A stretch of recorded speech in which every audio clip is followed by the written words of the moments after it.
ન્યૂઝમાં આપનું સ્વાગત છે। સમાચારમાં વાત કરીએ તો ડ્રગ્સ અવેરનેસ પ્રોગ્રામનું આયોજન કરતી વડોદરા શહેર એસઓજી માનનીય પોલીસ કમિશનર નરસિંહા કોમરની સૂચના મુજબ આજના યુવા ધનને ડ્રગ્સના નશાના રવાડે જતા અટકાવવા સારું અને વડોદરા શહેરમાંથી ડ્રગ્સના દૂષણને દૂર કરવા સારું આપેલ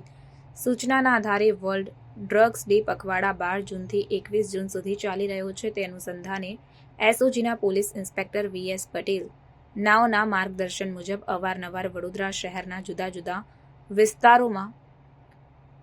યુવાનોમાં નશીલા પદાર્થો વિશે અવેરનેસ લાવવા તથા આવા નશાનું સેવન ન કરે અને ડ્રગ્સ સંબંધી સમાજમાં જાગૃતિ લાવવા સારું ડ્રગ્સ અવેરનેસ પ્રોગ્રામ કરવામાં આવે છે। તેવી જ રીતે એવા જાહેર સ્થળો કે જે યુવા પેઢી દ્વારા વધુ પસંદ કરવામાં આવતા હોય તેવી જગ્યાઓ તથા તે જગ્યા સાથે સંકળાયેલ આજુબાજુના લોકોમાં ડ્રગ્સ સંબંધી અવેરનેસ લાવવાના નવા પ્રયાસ કરવામાં આવે છે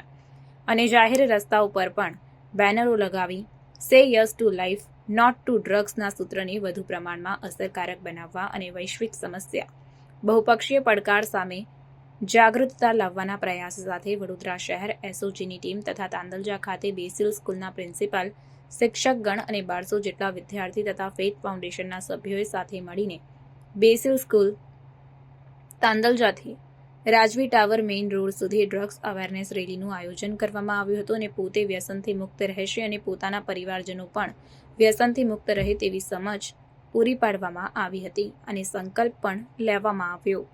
આ કામગીરી દરમિયાન પોલીસ ઇન્સ્પેક્ટર વીએસ પટેલ તથા એસઓજી સ્ટાફ અને ફેથ ફાઉન્ડેશનના સભ્યો દ્વારા સરાહનીય કામગીરી કરવામાં આવી। Reporter Dhavalsinh Solanki, India plus news, Vadodara.